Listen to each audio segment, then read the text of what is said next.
ඔබේ ගස පල දරන්නේ නැත්තල් ගස කොළවලින් පිරිවීම හැර වෙන කිසිවක් නොකරන අමුතු පොහොර සහ බෙහෙත් මාර්ග සඳහා තවදුරටත් මුදන් නාස්ති කරන්න එපා. හොදින් අහන්න ඔබේ ගස තුළ විශාල අස්වෙංගත්සඟ වී තිබෙන.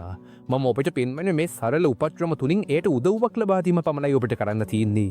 ඉතා කෙටි කාලයකින් ඔබ මින් පෙර කිසිදා රදුචු ආකාරයට ගස පළවලින් පිරියන අයුරු ඔබට දැකගත හැකි වේවි. ඒ නිසා පළමු උපක්‍රමයකට හොඳින් අවධානය යොමු කරන්න. හරි, අපි පළව ක්‍රමය සමග වැඩ පටන් ගනිමු. ඔබේ ගස ළඟට ගොස් එහි පසෙකින් සිටගෙන උළු දෙස බලන්න. ඔබ මුලින්ම සොයා බැලිය යුත්තේ ගොවිතනයේදී අපි සොර අතු හෝ සිරස් අතු ලෙස හඳුන්වන්නේවයි. මගේ අතේ තියෙන මේ අත්ත දෙස බලන්න. ය අහස දෙසිට කිලින්ම වඩනාකාරය අපට පියන බලේද? ඒ ඉතා තදින් ශක්තිමත්ව ලස්සන කොළ පැහැයකින් යුක්තයි. නමුත් මම ඔබට දෙයක් කියන්නම්, මේ අත්ත ඔබ රවට්ටනවා. මේ අත්ත හලියට චිමිනියක් වගේ. රස පොළොවෙන් උරාගන්නා මුළු ශක්තිය සහ පෝෂණය මේ අත්ත හදහ නිකරුණේ අපතේ යනෝ. ඔදේ ගස මේවාදි කෙලින් වැඩෙන අත්තුවලින් පිරිල නම් මේ කන්නේ පලතුරු කන්න හිතන්නවා තිපස්. ගස තමන්ගේ මුළු ශක්තියම යොදවන්නේ ගස උසේ යවීමට පමණයි. ඒ නිසා අපි දැම්ම මේත නිවැරදි කරමු, කිසිම වියදමක් නැතුව. බලන්න එක කොච්චර ලේසිද කියලා. ඔබට අවශ්‍ය වෙනවා කම කෑල්ලක් හෝ මෘදුල අණුවක්. ගස්සේ පොත්ත කැපෙන්න පුරුවන් නිසා සිහිම් කම්බියක් පාවිච්චි නොකිරීම හිතා වැදගත්. ඒක කෙලවරක් පරිස්සමින් උඩ කොටසට ගැටගහන්න. දැන් හරිම පරිස්සමින් ඒ අත්ත පහළට නමන්න. ඒක පාරටම බලෙන් නබලත්ත කරන්න ඕනේ නැහැ. අපි සල්ලුවන් කරන්න අත්‍යවශ්‍ය දෙසට හෙරි තිබෙනවා වෙනවට බිම දෙසට හරින් විදිහට 37ට පහින් බුරු කරලා ඒ දිශාව වෙනස් කරන එකයි. අත්ත ඒ විදිහට දමලා තියාගත්තට පස්සේ ලණුවේ අනිත් කෙලවර සවි කරන්න. ඔබට පුළුවන් ඒක බිම තියෙන ලොකු ගැලකට, ලී කණුවකට, එහෙමත් නැත්තම් ගසේම පහළ තියෙන මහත අපතරට ගැට ගහන්න. බලන්න එක කොහොමද තියෙන්නේ කියලා. දැන් අත්ත උඩට ඇදෙන්නේ මේ. දැන් අත්ත පාලනය වෙලා තියෙන්නේ. ඉතින් මේ සරල දේ කිරීමෙන් අපි ලබාගත්තේ මොකක්ද? ඇත්තටම ඔබේ ගසේ මුදුන සම්පූර්ණයෙන් වෙනස් කරලා තියෙන්නේ. ගසේ සාරය සහ ශක්තිය කියන්නේ පයිප්පයකින් අධික පීඩනයකින් උලට යන වතුර වගේ දෙයක්. අත්ත නමන කුජා උග ඒ වේගයට තිරින්ගේත් දාලාමජී. ශක්තියට තවදුරටත් උඩට වේගයෙන් යන්න බෑලේ. ඒ නිසා අත්ත දිගේ තියලා හැම අංකුරයකටම ඒ ශක්තිය බෙදී යන්න වෙනවා. ගස තීරුම් ගන්නවා තවදුරටත් උඩට වැඩෙන්න බෑ කියලා. ඉතින් ඒක කියලුවා හරි දැන් තමයි පළතරන්න වෙලාවක. සති කිහිපයකින් ඔබට පෙනේවී මේ සෑම ගැටයකින්ම තවත් කොළ පැහැති අතුවෙනවට පිස්සුවෙන් වගේ මල් පොගුරු පිපෙන්ඩ පටන් ගන්නවා.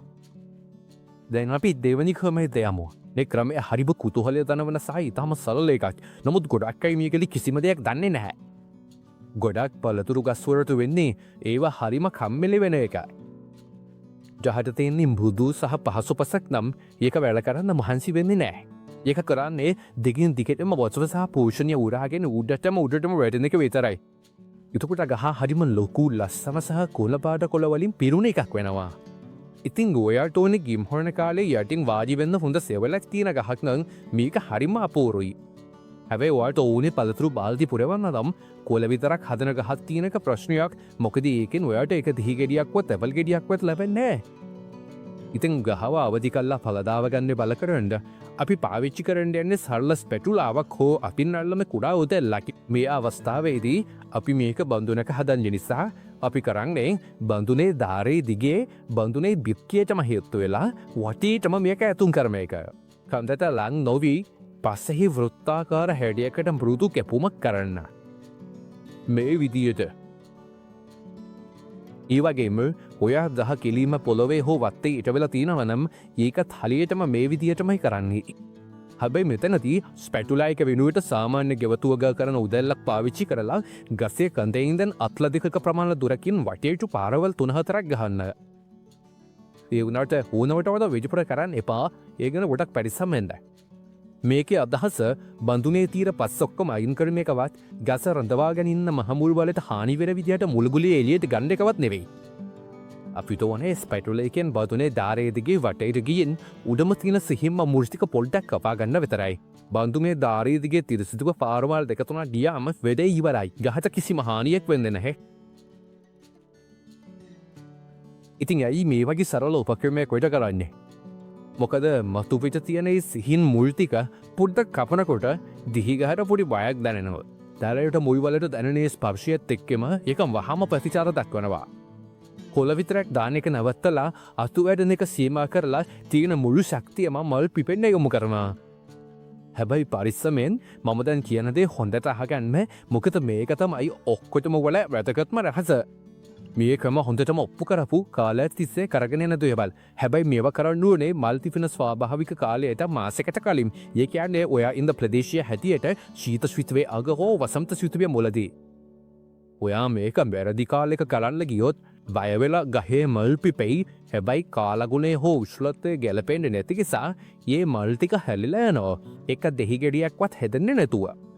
ඒක මල් පිපෙන කාලෙට මාසෙකට කලින් කරන්න. ඊටවට ඔයාට බලාගන්න පුළුවන් මේ මල් ටික හොඳට ඇල්ලුවම කොහොමද ඒක විශාල අස්වැන්තක් බවට පත් වෙන්නේ කියලා. දැන් අපි යමු තුන්වෙනි සහ අවසාන ක්‍රමයට. අපි මේකට කියන්නේ වතුරෙන් යවත්තර ක්‍රමය කියලා. මේක ඔයාට පෝච්චිවල හිටපු ගස්වලට වගේම වත්තේ හිටපු ගස්වලටත් පාවිච්චි කරන්න පුළුවන් ඉතාම බුද්ධිමත් උපක්‍රමයක්.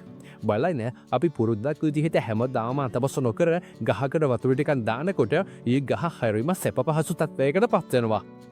ඒ ගහට ඉක්මනින් පළවෙනි හෝ ගෙඩි හදන්න හදිස්සියක් නෑ. මොකද වතුර කවදාවත් අඩු වෙන්නේ නැහැ කියලා ඒ ගහ දන්නවා. මේ ක්‍රමයෙන් අපි කරන්නේ ඒ ගහේ තියෙන පුරුද්ද සම්පූර්ණයෙන්ම කඩලා දාලා ඒකට ප්‍රතිචාර දක්වන්න බල කරන එකයි. ඉතින් අපි ඒක කරන්නේ කොහොමද? ඒක හරිම සර්ගොයි. ඔය දවස් කිහිපයකට ගහට වතුර දාන එක සම්පූර්ණයෙන්ම නවත්තන්න ඕනේ. ඔය දිනපතා මේ ගහ ගැන අවධානයෙන් ඉන්න ඕනේ.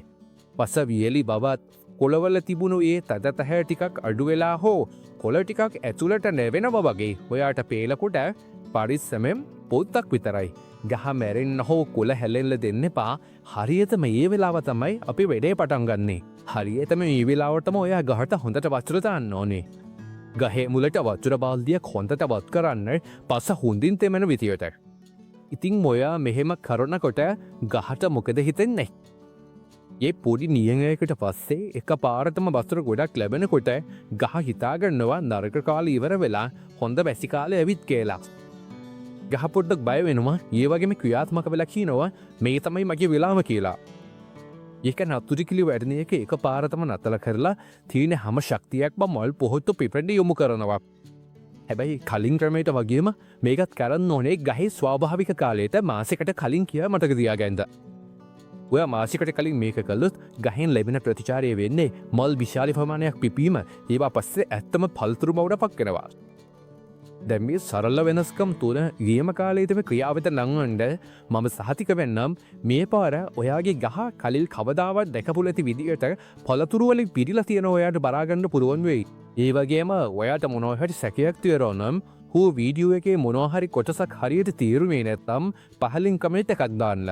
මන් හරිව කැමැත්තෙන් ඔයාගේ ප්‍රශ්නවලට උත්තර දෙන්නම්. ඉතින් ඔයා මේ වීඩියෝ එක බලන්නේ කොහේ ඉන්නන්ද කියලත් ඔයාට තියෙන පළතුරු ගහේ ප්‍රශ්නය මොකක්ද කියලත් මට කමෙන්ට් එකකින් දාන්න.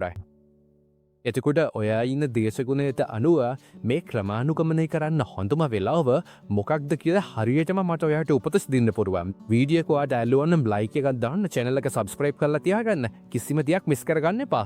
ඒ වගේම ගෙදර පළතුරු ගහක් ගැන දුකින් ඉන්න කෙනෙක් එක්ක මේක share කරන්න. හැමෝටම ආදරෙන් සුබ පතනවා. අපි ඊළඟ උපදෙසෙන් හමු වෙමු.